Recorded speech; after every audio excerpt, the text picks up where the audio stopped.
Okay, let me read out this poem by Alfred Lord Tennyson. Crossing the bar.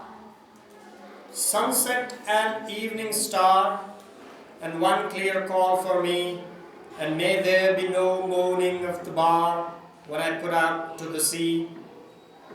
But such a tide as moving seems asleep, too full for sound and foam, when that which drew from out of the boundless deep turns again home.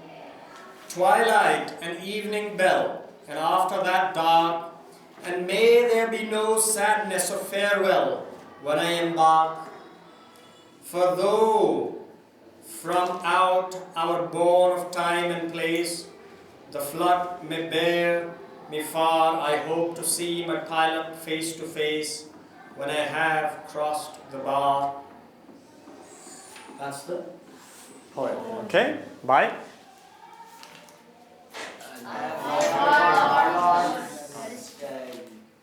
Alfred. So, this is a poem written by Alfred towards the end of his life. After writing this poem, about 3 years later, he died. This poem tells us that it was a preparation. He was going under a preparation of this transition of life to death. There is a very thin line between life and death. And that is the bar. This is the bar. That's the meaning. That's the bar here. This is the bar. Bar is where the river flows into the ocean. The river flows into the ocean. Or one source of water flows into the ocean. Both are sources of water. But the ocean is huge and infinite. And what separates one source from the other? Source A, let's write that down here. Source A and source B. This is the ocean. And this is, let's say, river or a pond. What separates the ocean from the river? It's this bar. This is the bar.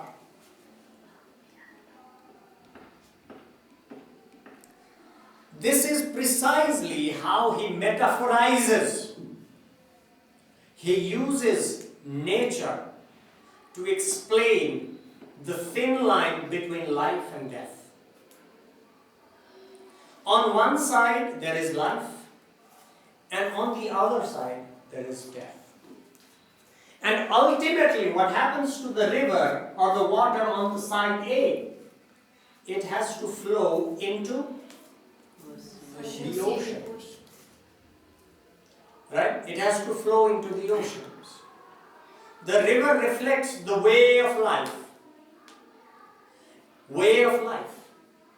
And the ocean is the final goal. The final resting heaven or the place. And there, this one can be actually understood as, let's say, human life is like a ship, a small boat on side A, right? We follow this river wherever it takes. And at the end, there is this transition that the poet talks about. When does that transition happen? That transition period is reflected by the sunset and the evening star. The morning is like a young child. You have a lot of energy and life is waiting. The day is waiting. When you are, let's say, in the midday at afternoon, right at 12 o'clock, you are at your best. You are the strongest, right? But what happens slowly? The sun sets. It becomes weaker and weaker before it sets behind the mountain. and the darkness falls. This is precisely what life is. Life can be seen as a day. Right now, you are young students, about 16, 17, 18 years old. And you are almost at 8 o'clock in the morning. Right? The midday is yet to come. Right? I'm somewhere around, let's say, 9 to 10.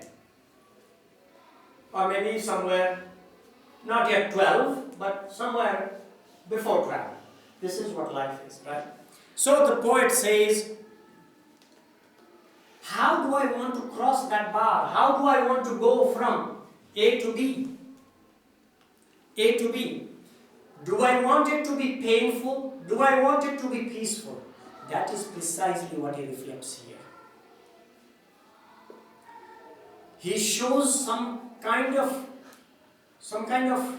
insight of life. And he compares that life is a preparation to death. And he expects that my life should end in a very smooth and peaceful manner. Alright? So let's have a look at these sentences.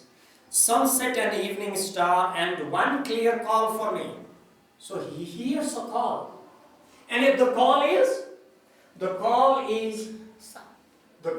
clear. The call is clear. There is no confusion. That means, okay, now my life is coming to an end.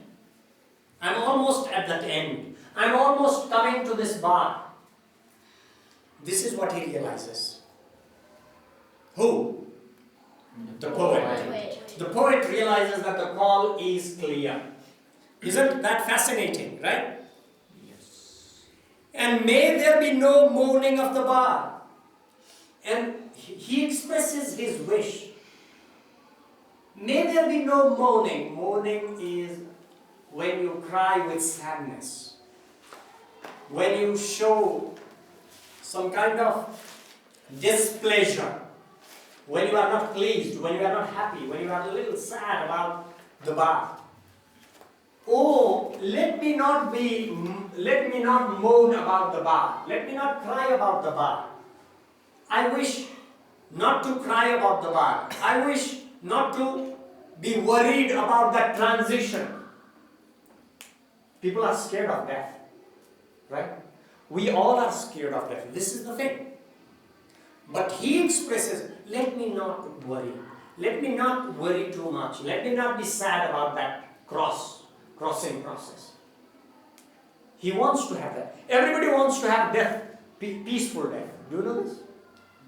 Everybody wants to have a peaceful and quiet death. Nobody wants to be, worrying and crying and, all that suffering. Nobody wants to go through that suffering at the end of life. So he expresses this. When I put out to sea. Put out to sea means when I go from A to B. When I go from here to here. When I cross the river, through the bar, let there be no mourning. I don't want to be here and cry, oh my God, I don't want to live life, I'm dying. I just want to live. Let it not be like that. I want it to be what? I want it to be peaceful. The transition should be peaceful, without worry, without any hesitation, without holding on to A.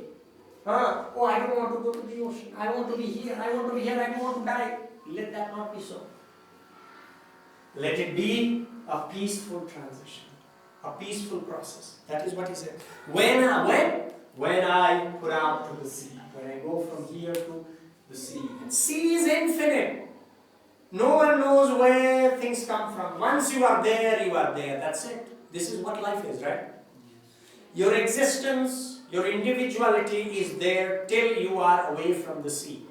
But once you die, there is no individuality in some sense. Right? You become one with the ocean. There is only one ocean. Okay?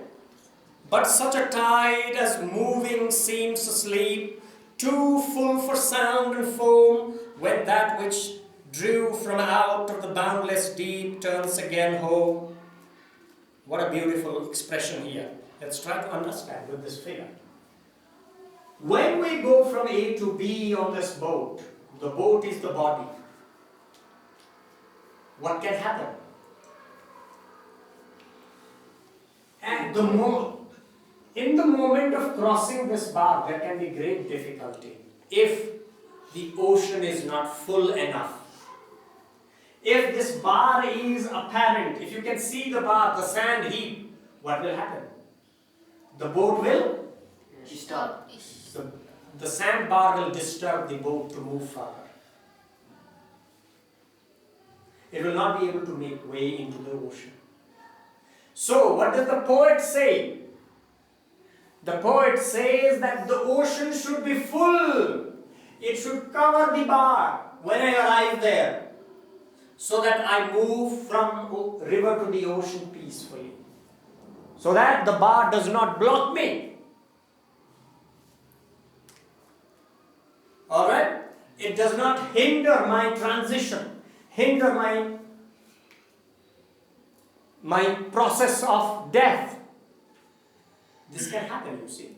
If we are filled with desires in life, if we are discontent, if we have not prepared ourselves, our life at the end can be like this bar. It can block ourselves to move smoothly into death.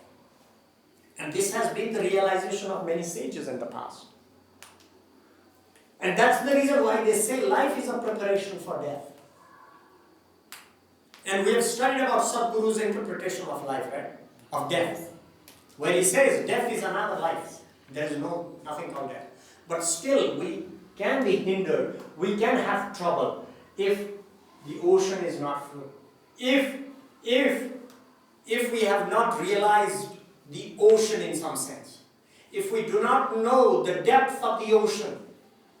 If we do not know the divine, if we do not know the mercy of the God, the consciousness, the supreme consciousness, what can happen? We can be blocked at this bar and we can go through misery and suffering. And this is not something that the poet wants, right? Yes. Turns again home. So he wants to go back home without sound, without